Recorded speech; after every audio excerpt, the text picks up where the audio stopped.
let's tell this story into the mic. Why don't we get the story, the lore? Go ahead. When you walk into the tar pits, there's that big tar pit. Okay, yeah. And they have a statue of a mammoth. Oh, yes. That's being pulled down by the tar. And then there's like a little family on the shore going, "Oh no, Mom." Yep. Oh my god. It's like a fake, it's like the statues that are over there. Yeah. I'm not talking about real mammoths. Oh, okay. I was like, Is there a plaque that tells the story of Balta someone, the mammoth? yeah.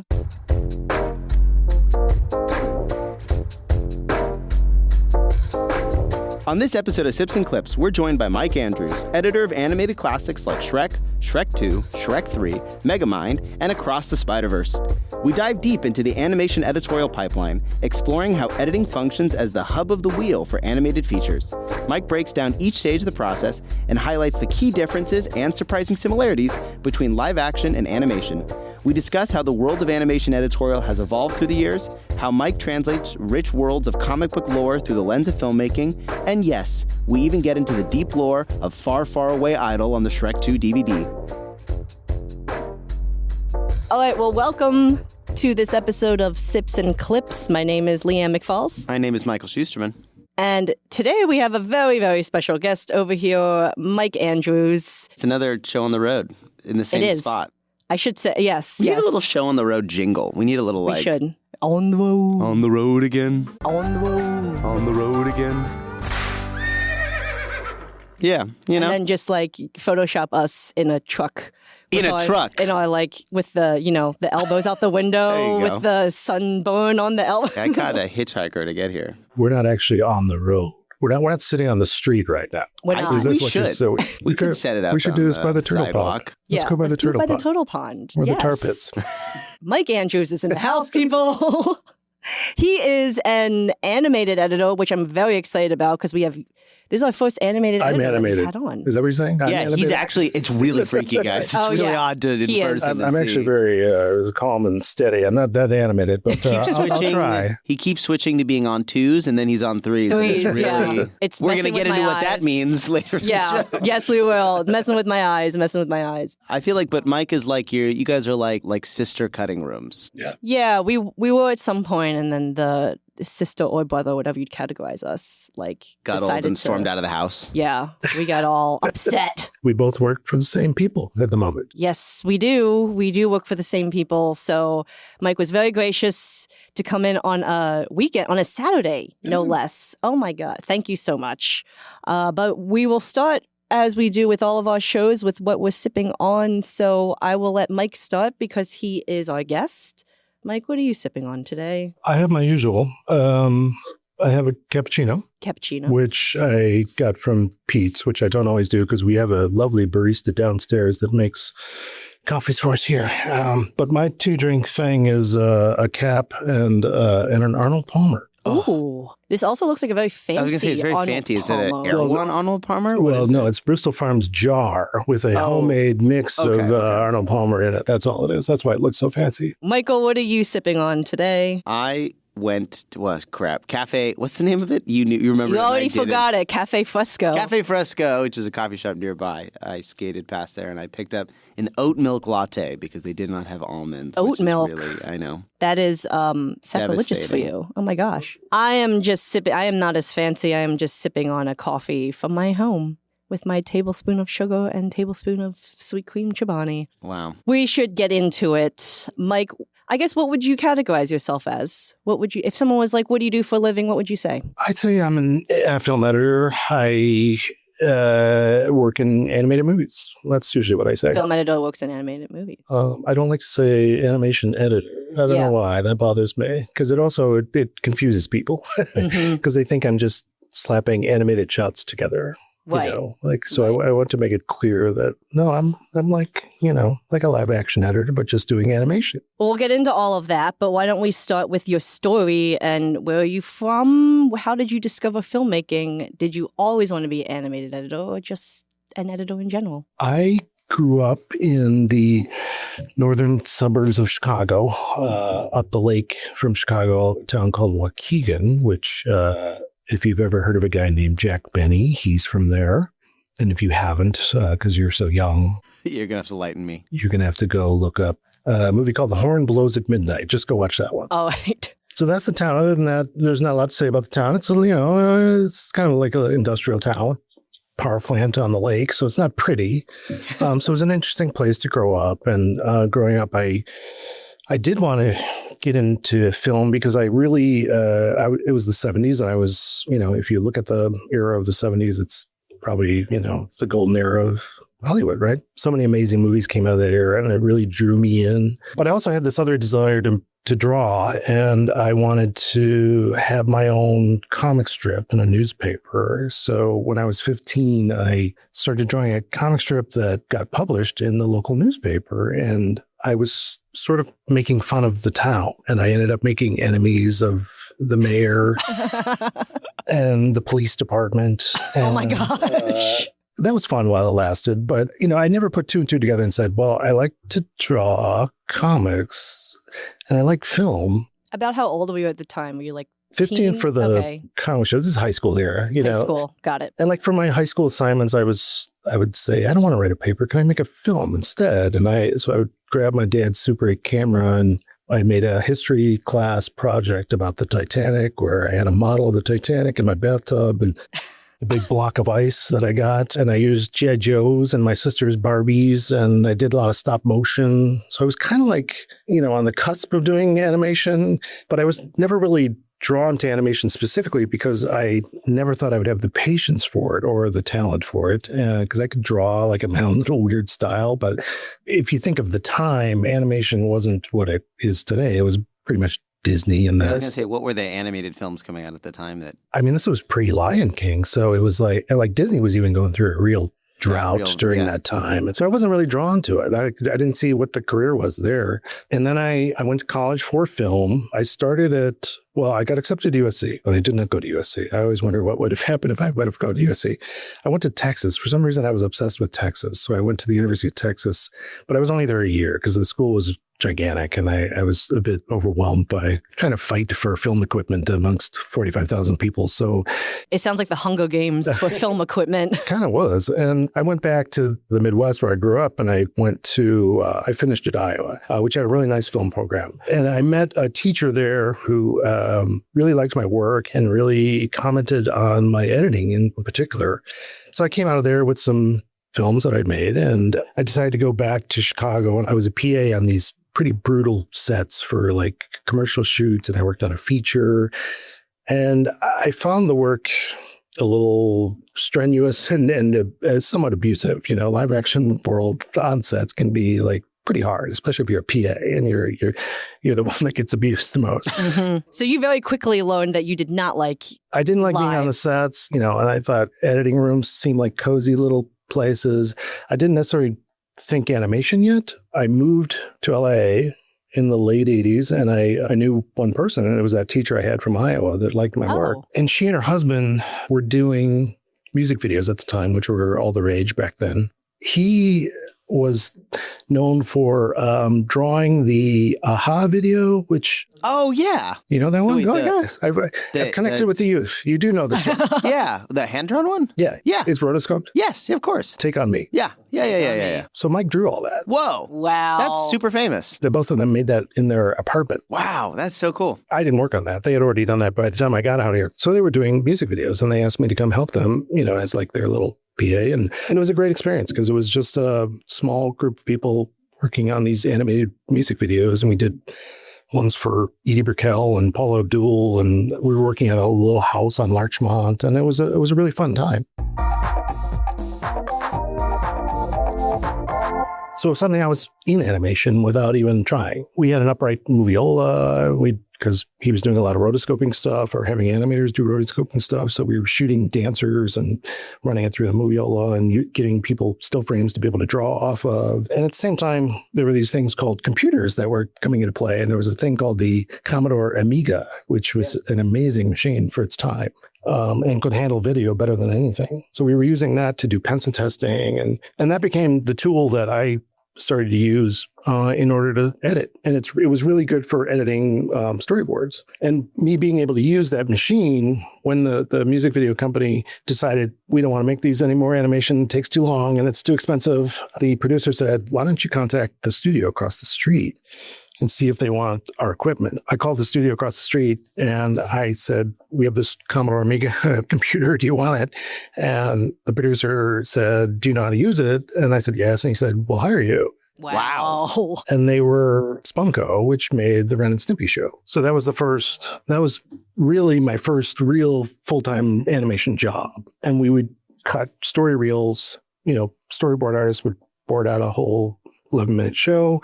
We'd cut it together, cut in the dialogue, and we would ship that to, at that time, it was Korea. There was a studio called Rough Draft. They were split between Glendale and Korea, and they did all the animation in Korea. They did Simpsons. They did a lot of the shows back then.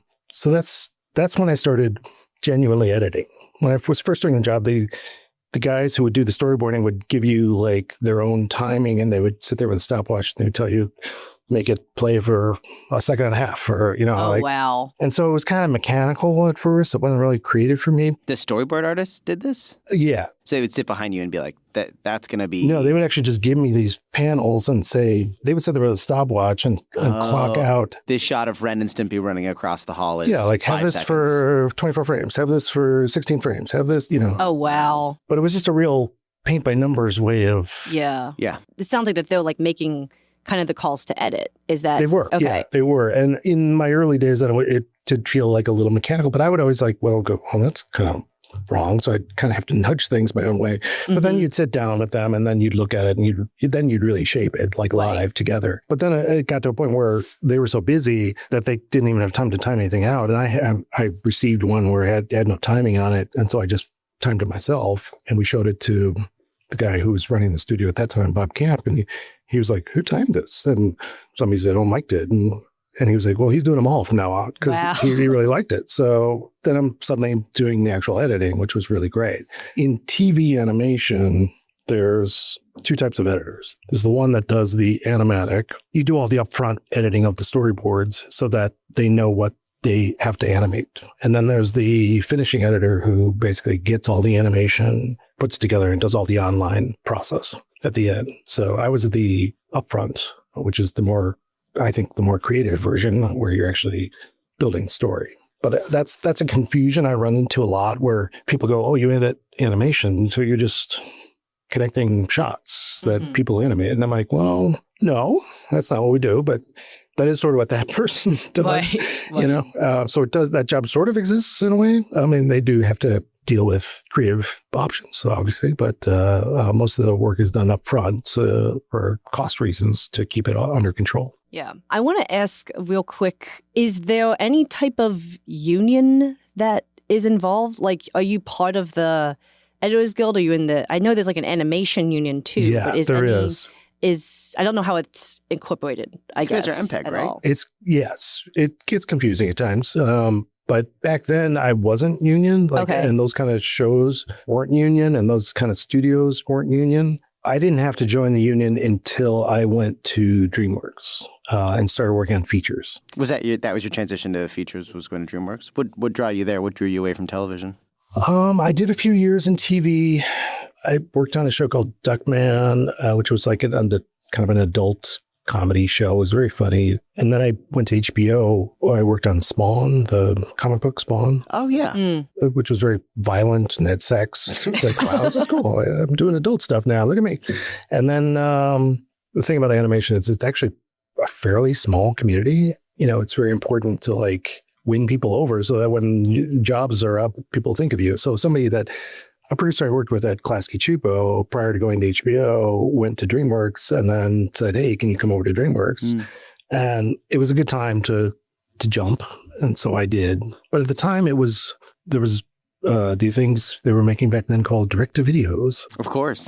This was a time when they were making Prince of Egypt and this was very early DreamWorks. This is like Joseph King of Dreams. This is Joseph. I was like, oh, that makes sense. I loved that movie. Brett, I also love. Wait, you've seen it? I've also seen it. I went to Sunday school. I had to watch it. I grew up. Yeah, my audience.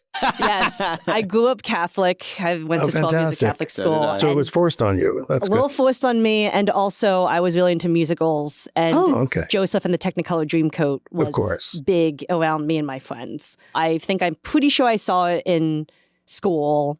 But Prince of Egypt, I think, is the one that I'm most familiar with, also because my friends also still love that film. So every now and like they'll watch it and then we'll like sing the songs and all that. Because I was gonna say, it sounds like if you're at DreamWorks, then you're at the beginning of DreamWorks. You're there. Oh, totally. They were building the studio. They were building the campus. Just built it or whatever. Yeah, we were actually operating out of a small office in Encino at the time, and we were waiting for them to finish the campus so we could all move over. Wow. And nothing had been released yet. We knew Prince of Egypt was happening. We knew Ants was happening. Joseph was 98? 2000. Oh, you worked on it in 98? Yeah, I didn't even finish it because DreamWorks had Shrek operating out of the Bay Area. Shrek was a 5-year project with a lot of craziness in the beginning. And I came on for only the second half, which was still 2.5 years, which is almost a normal length of an animated movie. But it was a long, drawn-out struggle to get that movie up. Is it different working on animated TV to animated features, like workflow-wise, or is it essentially the same, just longer? No, it's definitely different because you're like, as I was saying about the TV process, you ship it off and you're kind of done. You work on it for a couple of weeks and you're kind of done with that episode. You move on to the next. And in features, you're taking it on for a 3-year gig. You're seeing it all the way through. Like how I was saying, there was 2 editors in animation. In features, you're the only one. So you're doing all the storyboard editing, but you're also juggling as the movie goes into production. You're working with the camera department to work out all the shots and get all the setups, which then flows into the animation department.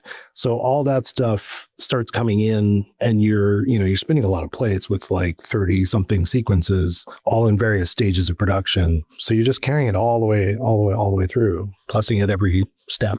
And so in television, you're not as involved. You're basically you're just there to help do the timing, basically. It's kind of like, move it through. Yeah, it's kind of like, here, let's map out the show. We got it. Okay, here it is, ship it. And that's the last I see of it, until it's done. It's funny because I feel like that's also similar to live action TV and the live action features. Because like TV, you're like, blah, blah, blah, blah, let's do it, cut just it, lands on ship your desk, it. And then features, it's like, let's take our grand old time with it. Yeah. It's similar. If you look at the overall schedule for a feature, sometimes I do these lectures for schools. I have a graphic that shows like the lifespan of an animated movie and how each department comes on and goes on and rolls off, and we're the longest line on that from start to finish. People who animate don't come on for 1.5 years. Like we've already been working on it for quite a while, trying to get the story down. So we're in it for the long haul. Do you guys start after scripting?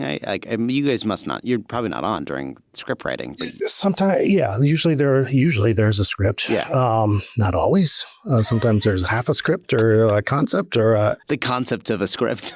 As long as there's a storyboard artist working on something, creating something, and there's panels to be cut, that's when we come on. Gotcha. Well, we wanted to actually get into that. I mean, I don't know about Michael, but I have no understanding about how animated editing and like the workflow and all that is. My running joke with like people who say, should I get into editing animated movies is no, run for your life. But it's a lot for sure. Well, I wanted to know if you'd be able to walk us through kind of the process of it let's start from when you start. So when I start, there's usually at least, one sequence storyboarded, will come on and someone will have something already drawn and they'll pitch it to us. Back in the DreamWorks days, they were kind of always following the Disney model, and they would put up every panel in a room, and the storyboard artist would, take a stick and go along and basically act out the scene live. And it was a great way for me to absorb like the intention of the scene and even get some of the timing down, like where they put pauses in, because they would really great job of performing it. And it was a process that like literally Disney inserted into the feature process. It's not as exciting anymore because now it's all done with Bridge or Keynote or one of those two where they just click through. So they're sitting in a chair and it's not as dynamic as it used to be. But once that exists and I get a feeling for a scene, I can start cutting it. So you're physically cutting the storyboard cells. Okay. Yeah. So we bring them all in as panels and throw them in the timeline, and I just start tweaking and timing. You need voice lines, do you not? We do, which is step 2, which is usually, I call them the editorial players. I was up like, everybody to the microphone. Yeah. I was gonna ask, do you have is there a voiceover studio around normally? Do you have a booth for you guys to go in? This must happen all the time. I see it. Oh, there's a mic over right here. I don't use this. They're right across the hall. Okay. My assistants. Do you just send a Slack and you're like, re-record this line?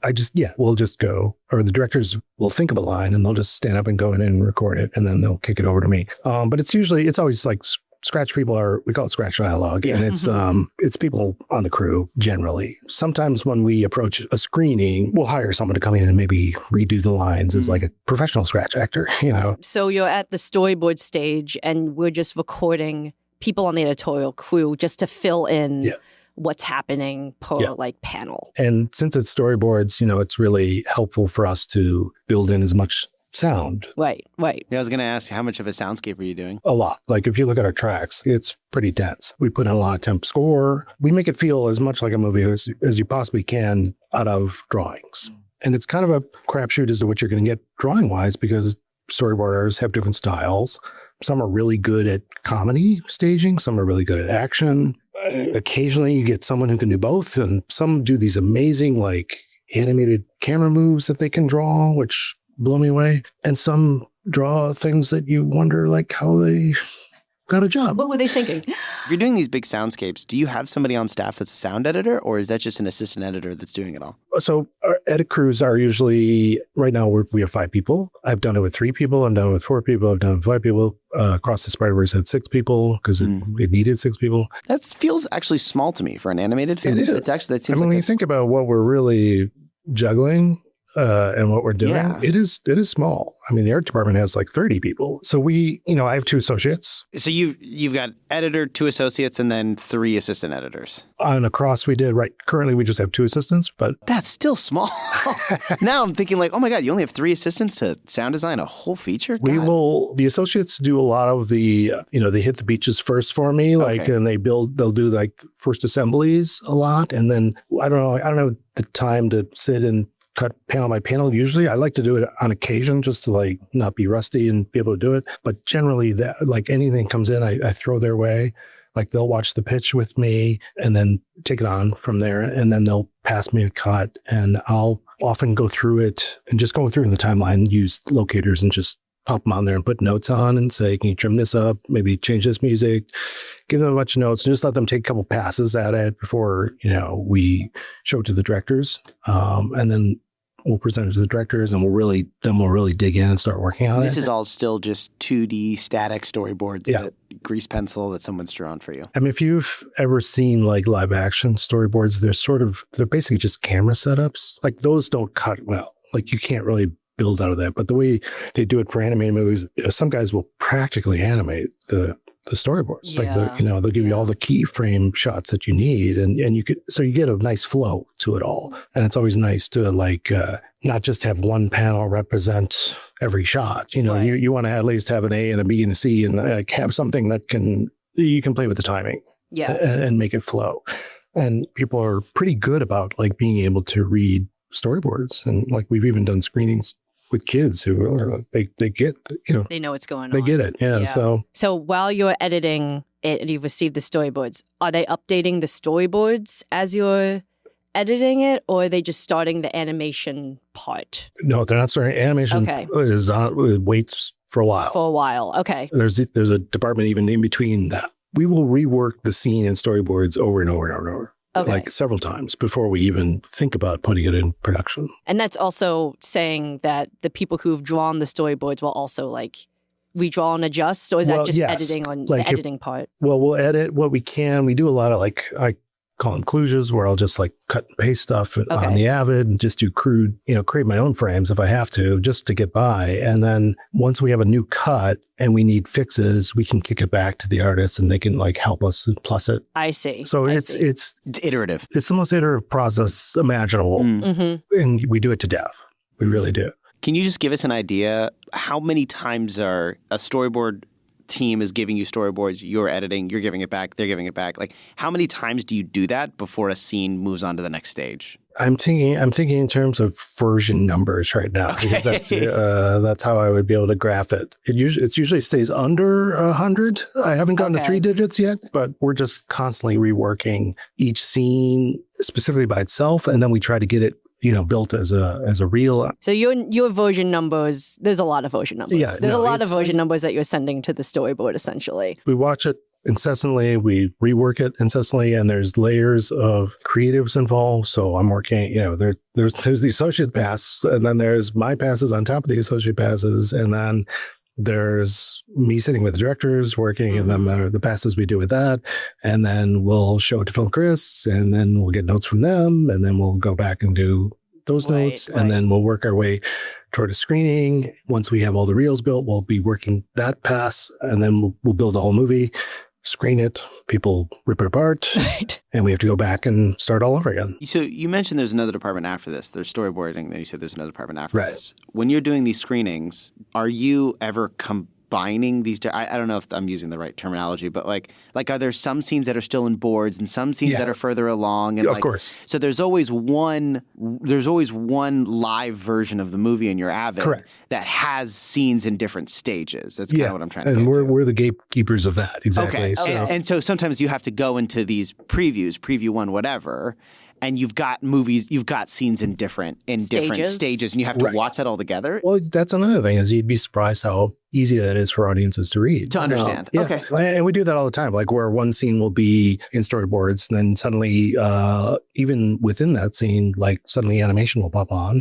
Because sometimes I'll use even early test animation and throw it into the scene just to give it a little energy. But yeah, it's like, if you look at the movie as a whole, and there's 30 sequences or so, like gradually you're moving towards production and things fill out. They usually start by giving a little spiel at the beginning. Of the directors get up and say, this is 75% storyboards, 10% layout, 20% animation. Only 10% of this is even final. And it's never even final until the very end, but it's like at least lit and looks close to what it's going to be. And so somewhere along the way, we're in that stage. And then those numbers, the production numbers, start increasing and storyboards go down.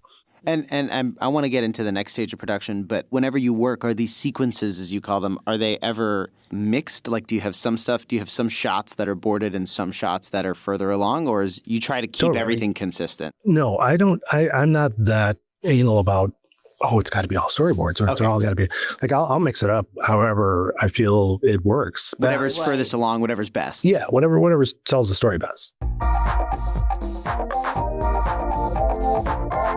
Once we have a good screening of just boards, we probably screen it in boards 5 or 6 times over a 1.5-year period before someone even goes, let's throw that scene into production. It's like what they do in theater with workshopping. It's like we have to workshop this as much as possible before we really start spending the money. Like, we're kind of the cheap part. It's just story to edit, working together to make the movie at that point. There's other things going on during that time, like the art department is developing all the characters, and they're developing all the sets, and the things are all happening simultaneously. But the core of the movie is happening right here between us and story. And once we have something that people believe in, we'll kick it down the line.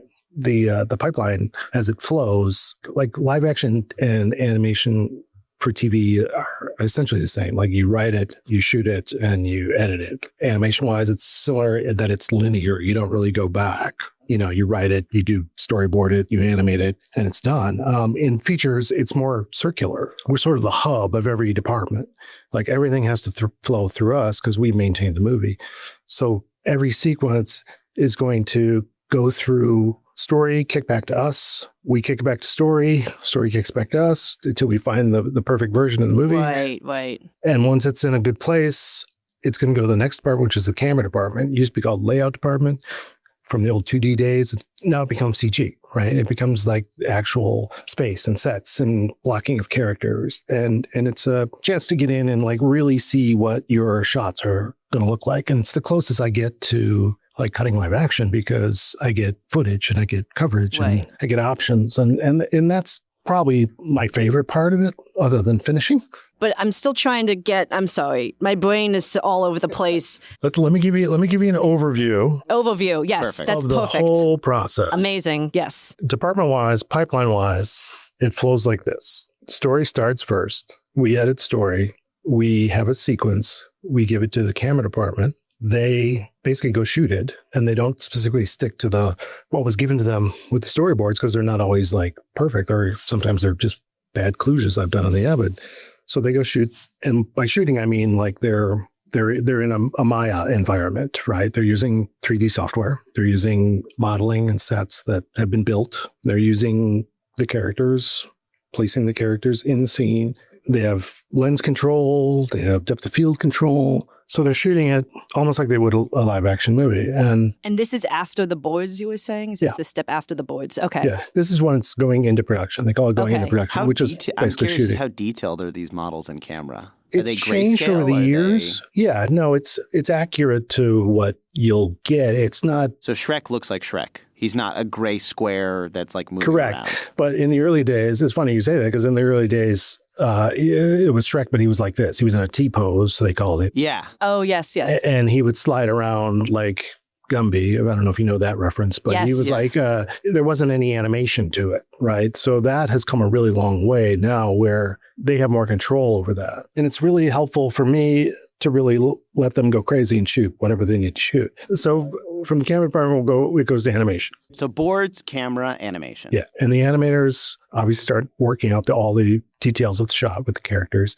and bring it life. It's not lit. It's just very basic. It's like one light is on sometimes because the next department after that is the lighting department where they actually go in and they light the scene and make it look like it's going to look. You know, those are the basic departments. There's also an effects department that kind of works in conjunction with the lighting department, and they're providing clothing, water, fire, anything, you know, that needs doing on top of that. Like if you look at across, it's full of effects. Like every frame has something going on. Are they animating based off of the stuff they shot, right? Like they're not using like the story, or how much of the storyboards, I guess, involved in that process? I know. I was also going to ask, like, is that camera work being passed over, like, or does that all work get redone, or is it like the stuff you've done in Maya from camera? Does that go to animation? It carries through. Okay, so that work still keeps carrying through. They're not starting from scratch. No.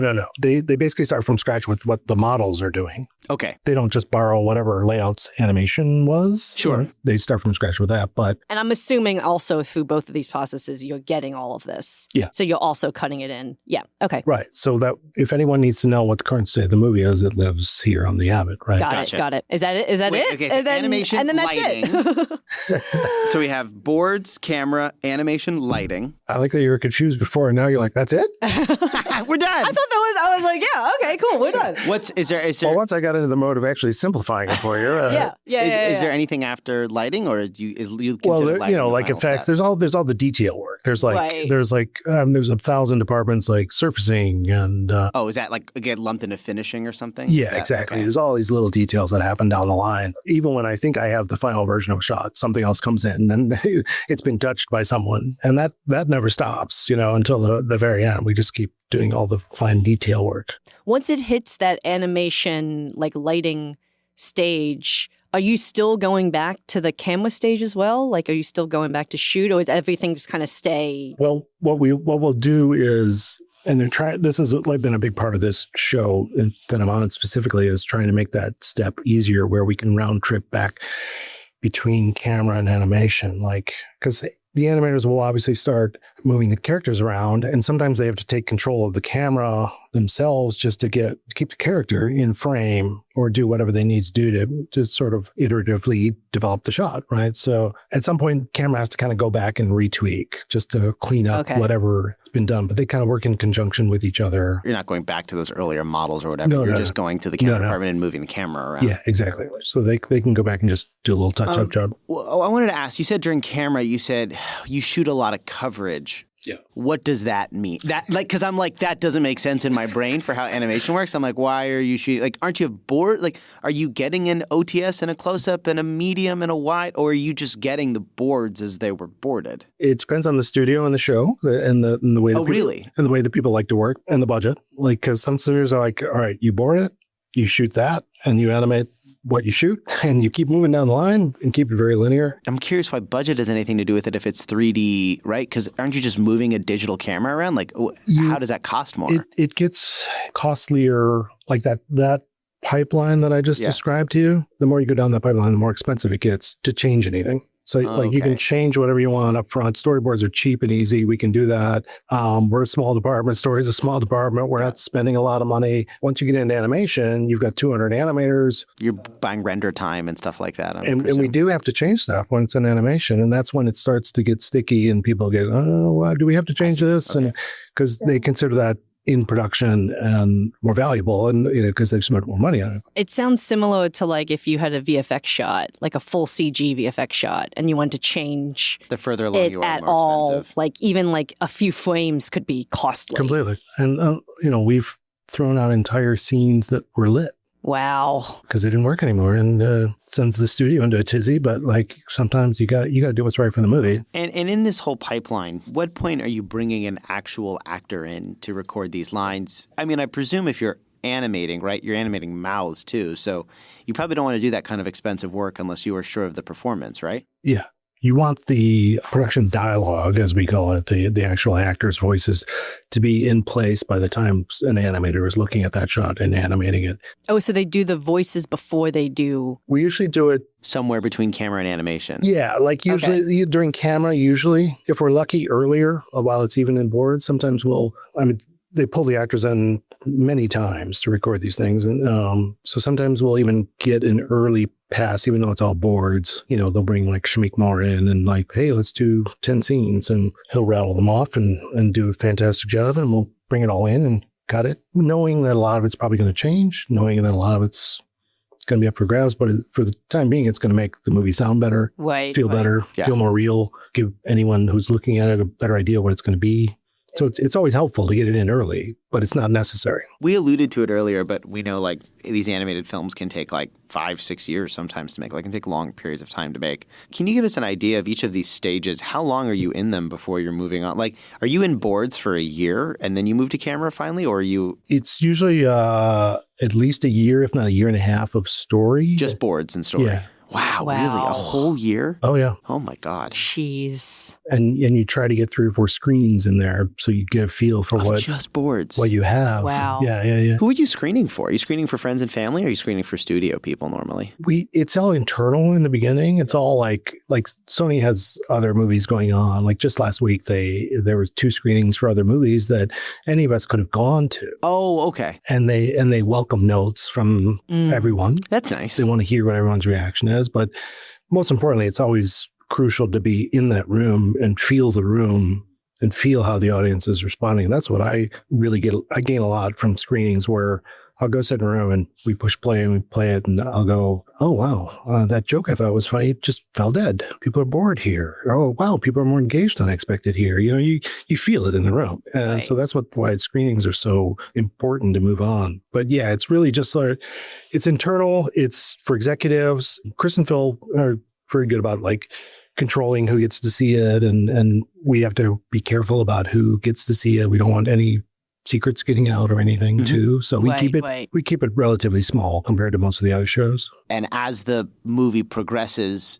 I'm sure if you're redoing stuff later down the line, you could get into a situation where you've got 30 of your scenes in production, 20 of your scenes in boards, 1 scene in animation, 1 scene in like you're all over the place. And Clearly. I assume the editorial department is the one that's just juggling all of that. Yeah. Wow. I used to have a board on the wall. I gave up on it. To track everything. Yeah.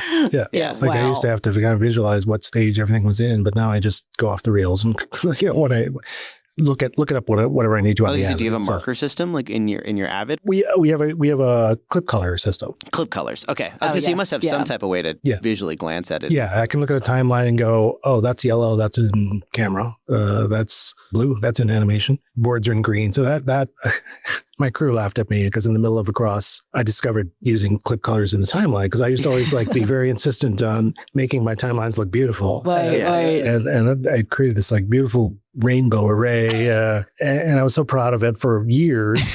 And then I was looking at my assistant's timeline. I was like, wow, why does yours look like that? She's like, well, I'm using the clip colors and tells me what's in animation, tells me what's in layout. And I was like, oh. I should do that. Maybe I should adapt that. Yeah.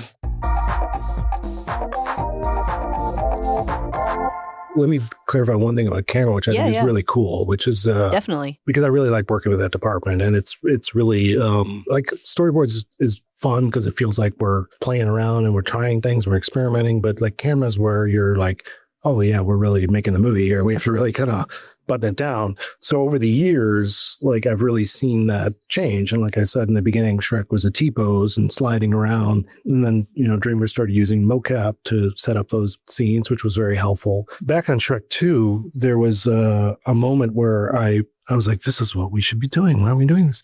Where a guy who was our head of layout, basically the DP at that point, shot a scene of like Shrek and Donkey walking through a forest, and they come across Puss in Boots. It's when they first meet Puss in Boots. And he shot it in a typical live action way, as you would. And so I got that footage and I was like, oh, this is fantastic. I can make choices when to cut. I'm not locked into specific lengths of shots.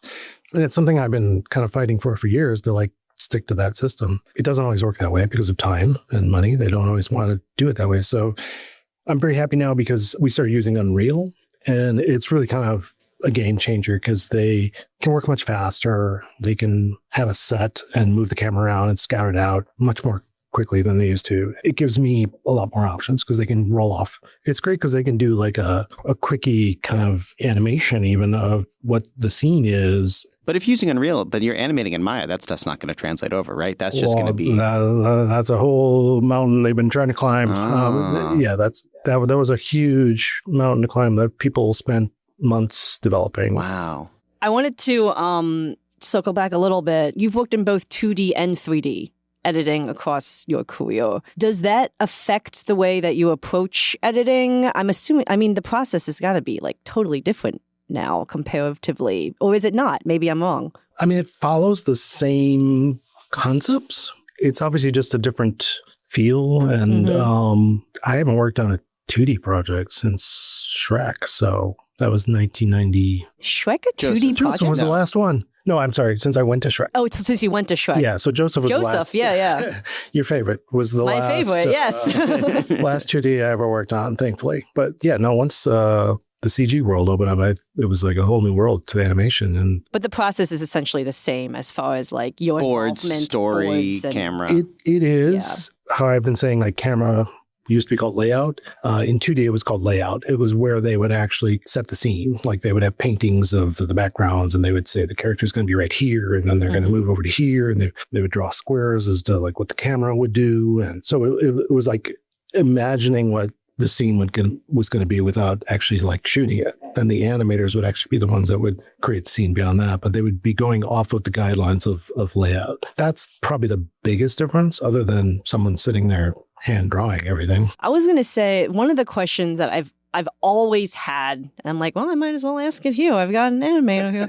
So back when they're animating and like physically drawing out these the stills and the cells and everything, how was it like recorded to be shown on like a project? Like, I guess you'd be drawing out the film. Like, I never really understood how. That's like, a good question. Did you have a camera that was like filming it, like running through? Like, I never really understood how that worked. So back when I was working for Mike and Candace, the music video directors, they had me doing all these things, like, I was painting the cells, but I was also like running the cells so we'd have a stack of cells, right? Every frame. And I would drive them to Burbank, and I would deliver them to this little storefront on Olive called Nick Vasu. And it was a little company, and all he did was shoot animation. And they had a down shooter, which is a massive camera pointing straight down. I was like, I feel like I've seen that at Disneyland and like the old animation museum or whatever. It's like it's mounted up high, right? So you could do like different level planes and stuff. Yeah,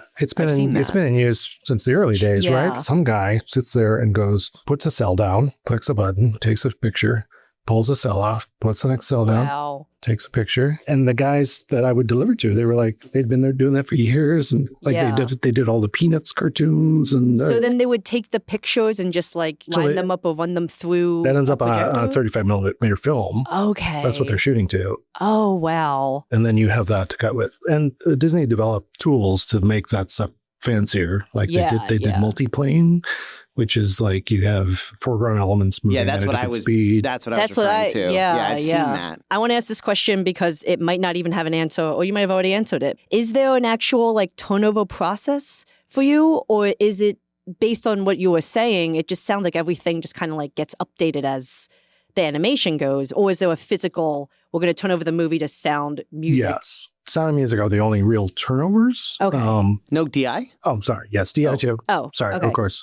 That one is outside of our realm, though. That comes straight from SPY, which Sony Pictures ImageWorks, which does all the animation for us. Like they create the final images, and we provide, this is the cut, this is what you're going for. Like we provide the reference, but they provide the actual files because we don't intake those massive files for each, frame. I want to get back to the other turnover, but just while we're on it, because like I've seen it like, at the end of an animated film, it'll be like colored by Company 3. Like you will see like the DI houses do it. Sorry if this is I guess a blunt way of saying it. That makes no sense to me. Why, right? Like presumably if you're animating, why are you having a DI do a color pass at all? Because any chance to tweak and better it, you take. Is it easier to adjust exposure in something like Resolve as opposed to just going back to the lighting in Maya or something like that? Like, is there a reason you would do something like that? It's a little outside of my department, but I think... Michael, it's just to give people jobs. Well, listen, I love everybody having jobs. I'm just curious. But like, people don't do something without a reason. And so to me, it's like, do you go to a DI session ever? Do you sit in there? I rarely have to. I rarely do. I went to one because... usually I'm too busy with other stuff, and our production designer and our director, they're there, and that's their realm. Gotcha. So I did go to one just because there was a particular transition that I was always moaning about that they were like, can you come over here and look at this? And they had control over that over there. They can separate any element and control it over there. Wow. In the DI? Yeah. So they can do wonders. So it must just be easier. I mean, it takes a ton of time to render stuff, presumably. Yeah. So if you render stuff in a proper color encoding, then it's probably just faster to do it in Resolve. That's probably the answer. And it's like when they're lighting and everything, they're looking at it kind of a shot by shot. I think it's a chance to like really kind of look at it more globally and address any last notes that they want to deal with. Okay, that makes sense. And then you could do your DCP creation and stuff out of there. Yeah. It's a lot easier to do that as opposed to you guys having to figure out how to do that in-house here. But sound-wise... Yes, sound and music and... Those are crucial. Yep. And my assistant, Erica Scapelli, did an amazing job across like supplying that every step of the way. We had Katie, who you guys work with, I'm sure. Love Katie. Katie Greathouse. And our sound designers. Is that your sound editor? Music editor. Music editor. And Daniel probably doing your music, right? Daniel's, yep. So we were doing turnovers with them all the time.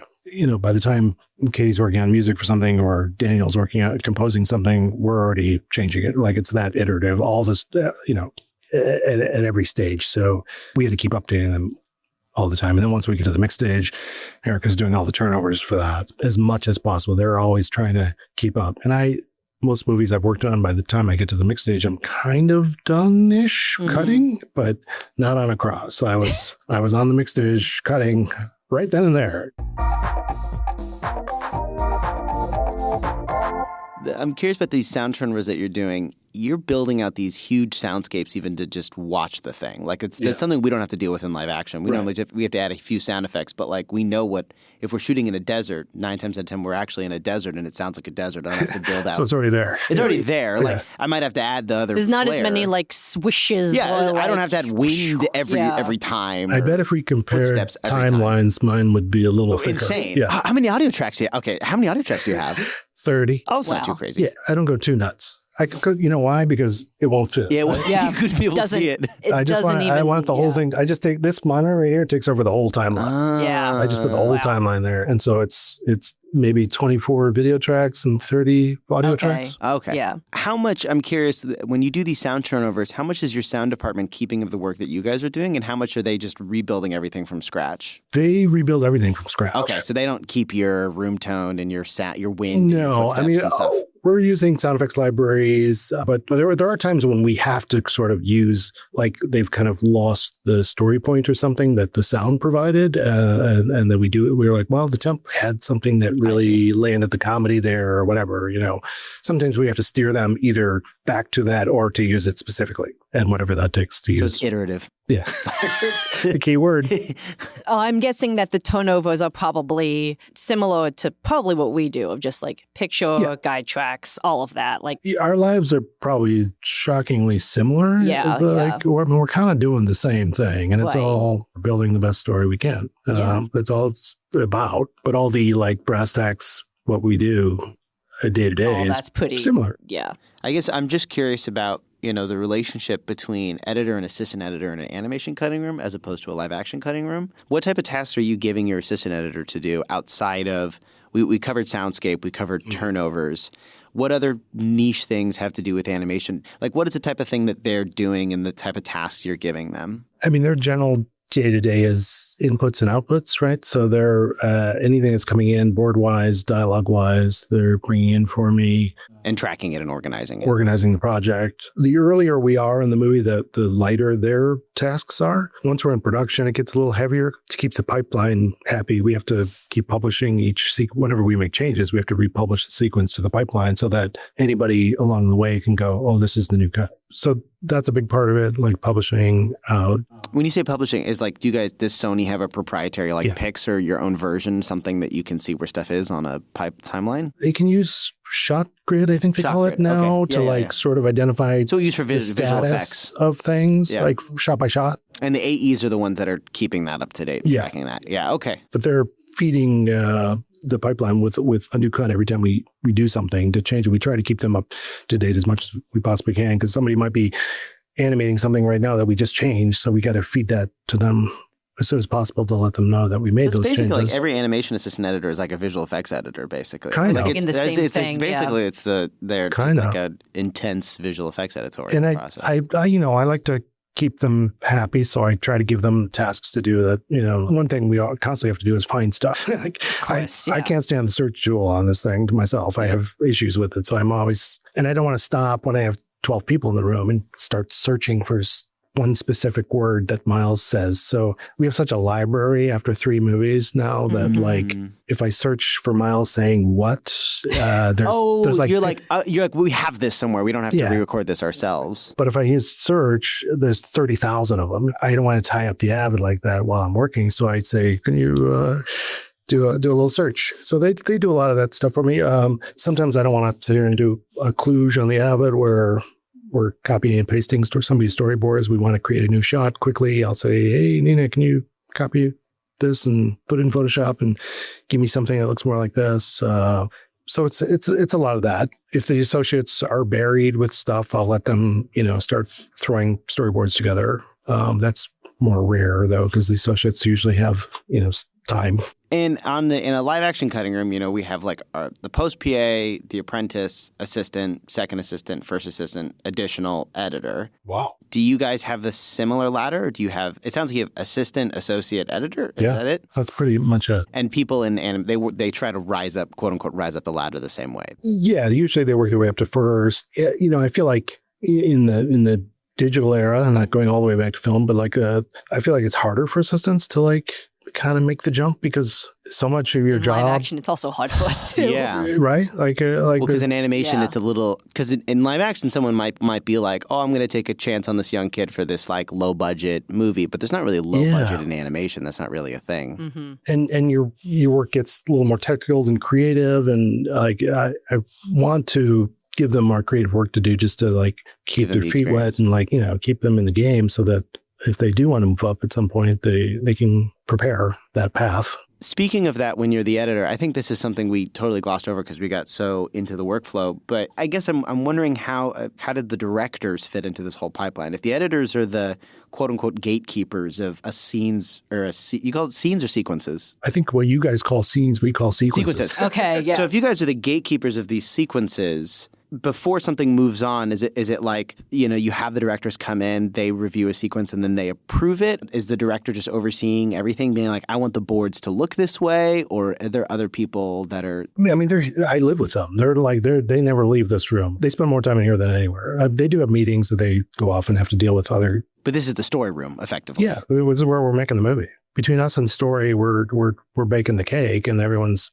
all the other departments down the line are putting the icing on the cake, the very beautiful icing, but but without a good cake, you don't have a movie, and all that stuff won't even matter. So that's really our focus is building the movie, not worrying about the details, but like worrying about what is a good emotional story. It sounds like it's a little bit more collaborative. It's very maybe than live action, because you can sit there with the directors and talk story and talk. You can rewrite a script. I mean, you could. Well, that's the difference. Is like you guys get footage that was shot, and we have to you're fix like, it. what do we do with this, right? And we actually approach it like, what do we need? We can go ask for as many reshoots as we want because somebody's just drawing it. But yeah, like the directors will they'll steer the storyboard artist. They'll sit in here, work the scene to death with me, kick it back to the board artist, redirect them as to where we go. And then when we're working with camera, like the camera department will all appear on that TV and show us their footage. And then we decide, like, is that good enough to come to editorial? Or they give them a bunch of notes and they go back and reshoot stuff. Cool. I wanted to ask too, what is something about animation editing that people might not understand?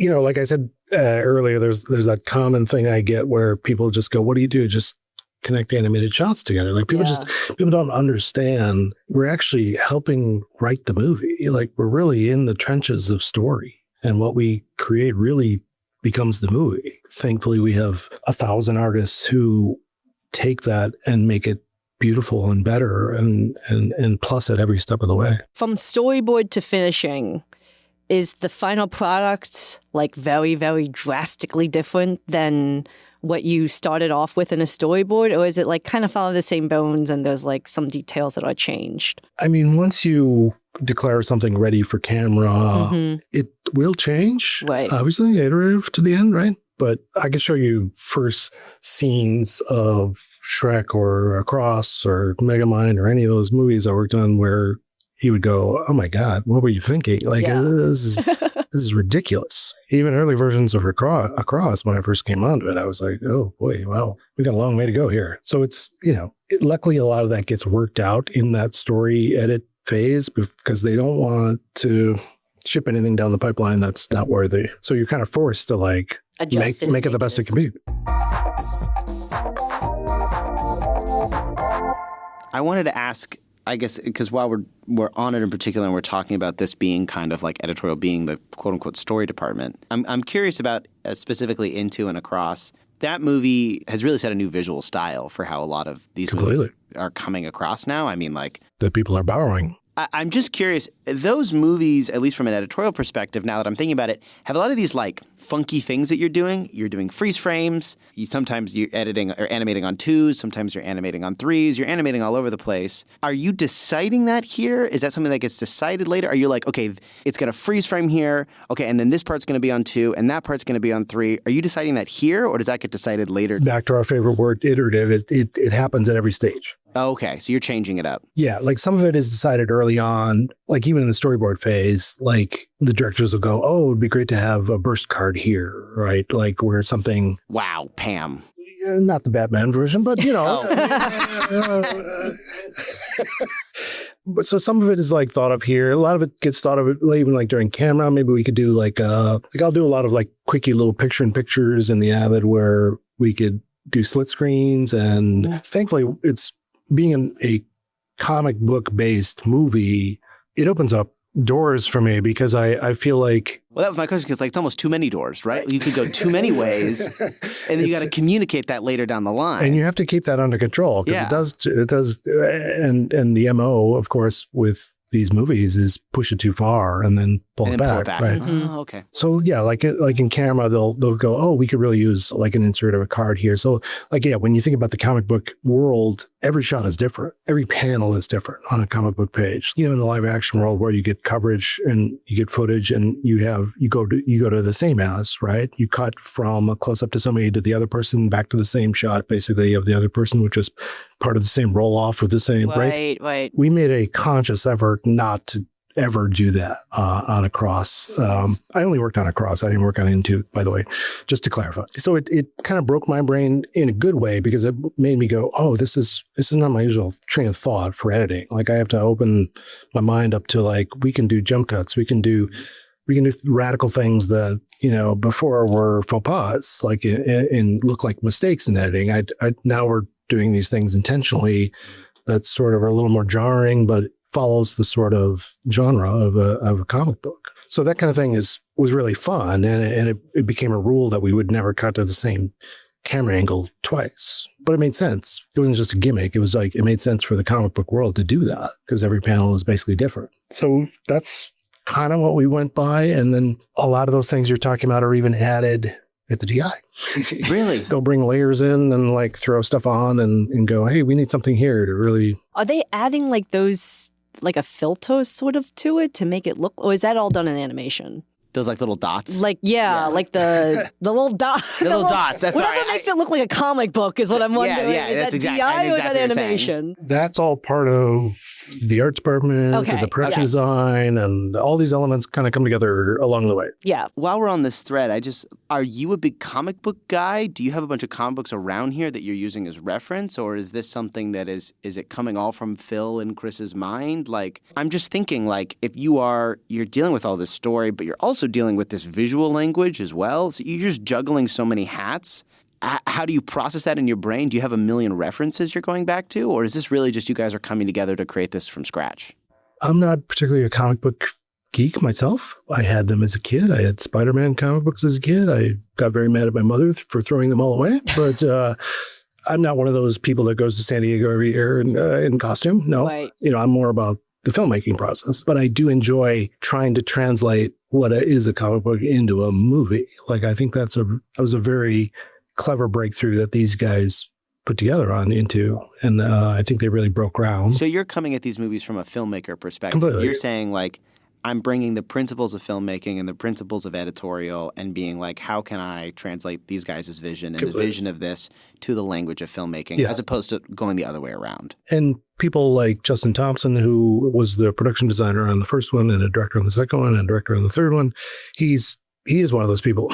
I mean, no, I'm sorry. He doesn't go to San Diego in costume every year, but he knows comic books like you wouldn't believe. He names things in this room like, oh, this could be this character. And like, there are people on staff that, it's necessary to have them and know that stuff well. And that stuff, I've seen the reactions it gets from people who are fans, and it's amazing. It's amazing to watch. All of that gets filtered through the editorial department as like, we have all these niche passions and all these niche art and ideas and things, and that gets filtered through this language of filmmaking that comes through the editorial department. Yeah. Okay. I get it now. You could be an animator? I could be an animator. I get it. Easy.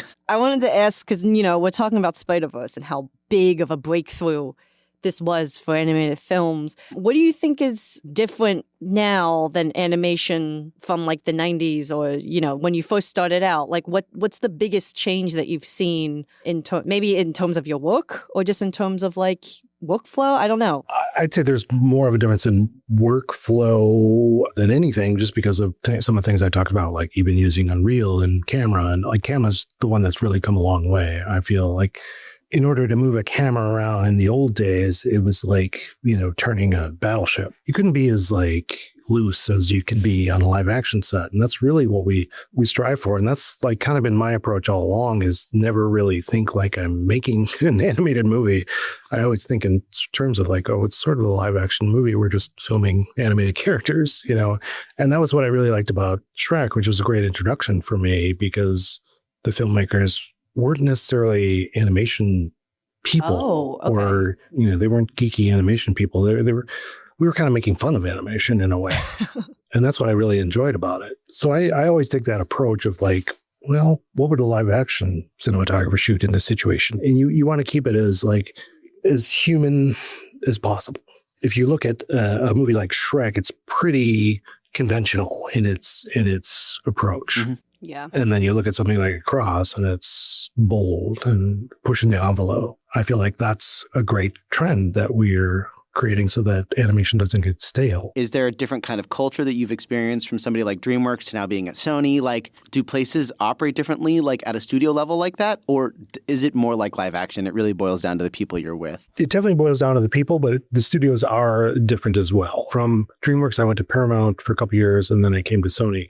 I was at DreamWorks for 20 years. So I was very much part of the culture there. The nice thing about DreamWorks is all those steps along the pipeline that I described happened at that campus, which is a rarity and becoming more and more rare these days, where the studio itself does all the work. I think Pixar probably still does it. I think Disney even oversees studios to do all that work. So once I left DreamWorks and I went to Paramount, I discovered the world of using vendors, which I had never experienced before. So this was a whole new ballgame for me. I was like, oh, okay. So the team is small. We have story and editorial here on the Paramount lot, which was really nice because I could walk to it. But the studio as a whole, it didn't have that vibe of like, hey, we're an animation studio. Paramount's just this old, we're doing story here. We're classic studio with a bunch of sound stages. Yeah. And they're like, okay, there's some people over here doing animation, but they're not trying to develop any kind of culture out of that. I see. Yeah. Like the way DreamWorks was. So I felt like, okay, I love being at Paramount because it's the history. It's so cool and it's such a rich place. But like, I never felt like it was the happy environment that DreamWorks was trying to promote. And I think because of it's that thing about live action versus animation. Live action is so short, like they kind of churn and burn and you're on to the next. But animation, you kind of need to surround yourself with people that are going to stick this out for 3 years. So it has to be this kind of big, happy family. I have to ask because it's important to the culture of my generation. On the Shrek 2 DVD, did you have anything to do with the American Idol DVD bonus add-on that has become like, I don't know if you know this, that's like a huge like Gen Z millennial thing is like it's that really little big DVD add-on that what was the name of it? Far Away Idol. Far Away Idol. Like it's a big deal in the Gen Z world. Kidding me?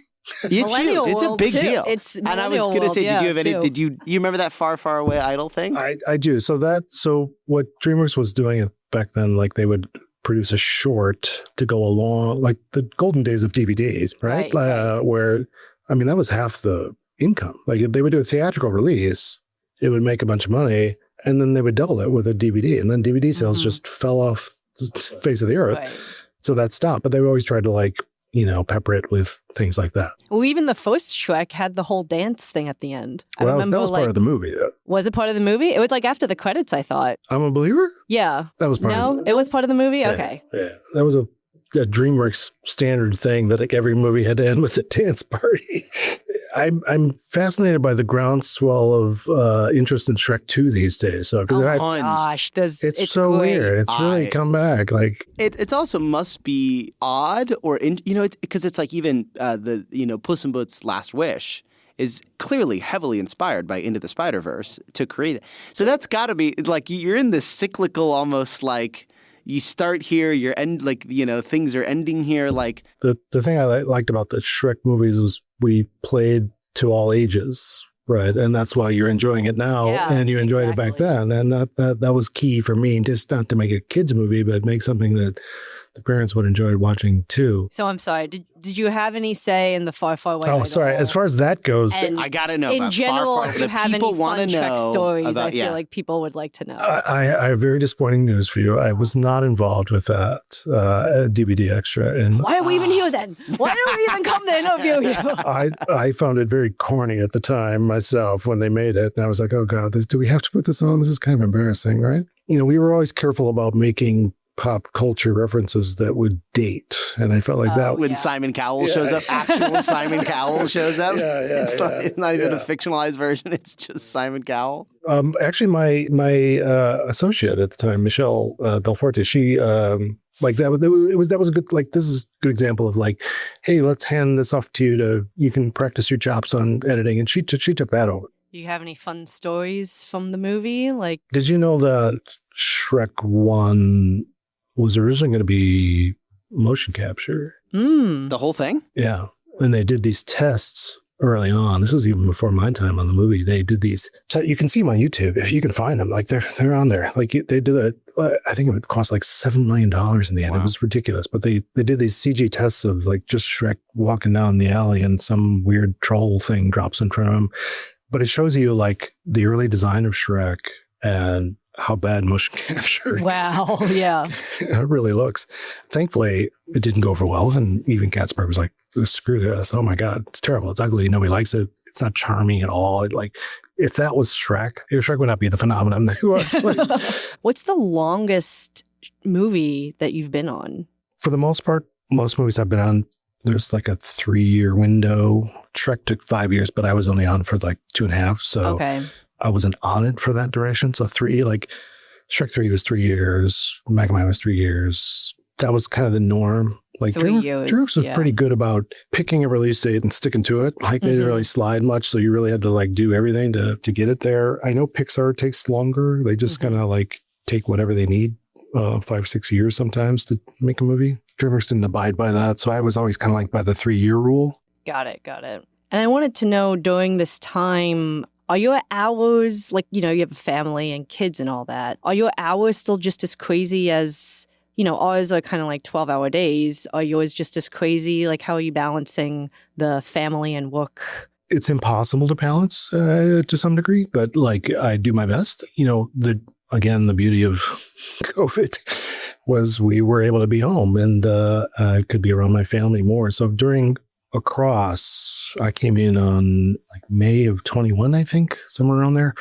So COVID was waning, but we were still working from home. So I didn't even meet the directors in person or Phil like for a while, like for months. Right. And we kept working from home that way. And then during Across, we tried to be in as much as possible for the reasons we talked about, like just the collaborative atmosphere, being in the edit room together. But there were times where, like if I had to have a session with directors or Phil, where we would go, let's do it from home, especially like if it was a Saturday or if we were going to go, late, sometimes we would leave the studio and go home and then pick up working at home. Just being in the house was helpful. It was like psychologically better for myself and my wife and my child. And at least I'm around. My last question is basically, if there's somebody out there, they're in college and they want to be in editorial, they know that, or they want to be in post-production. What would you say, do you think are the qualities, the personality quirks that would lend itself well to somebody choosing this type of career that you have in animation versus somebody doing, more live action? Like what would be the kind of person that you would say would do well in an animation kind of room versus a live action or a post-supervising, post-producer kind of route? It helps if you are a good person with story and creative, that you can, get a scene, and instead of just like assembling it and going, well, that's what it is because that's what I got. You gotta think of like, well, what do I need to fix this? What do I need to make this better?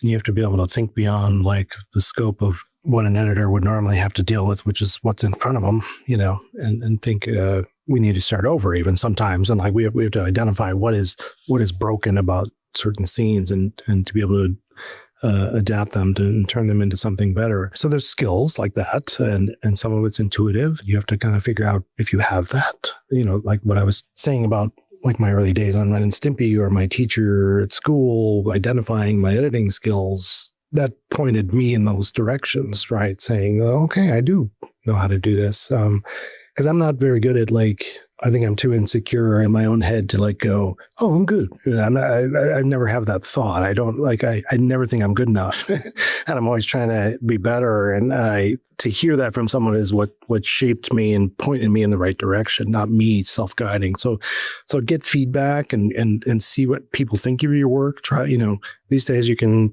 make and shoot and cut anything you want. So, go for it and prove your worth and hone your skills. And the other half of that equation, I'd have to say, is, as we've said, like in animation, you're spending 3 years with someone. You got to be someone that someone wants to work with. Don't be difficult. Don't be a pain in the ass. Don't, people that like that end up getting flushed out. You have to be able to work with people. You have to be collaborative. You have to, you can't take anything personally. You can't get so caught up in your work that you're defensive about it. I treat this as something separate from my body, like the work that before me. I don't want to I don't take offense to anything that the directors say if they criticize something, because it's never really directed specifically at you. It's about, there's a problem with the scene and we're trying to solve that scene. I'm not sabotaging it myself. I'm doing the best thing I can do with it. And here it is. So I know not to take it personally. Some people don't react well to that. And you just have to be able to kind of roll with the punches and try to keep your head above water, because these things can get really crazy and you have to be able to take on a lot of stress and deal with it. I think I've trained myself to just be very even keel and work through any impending disaster.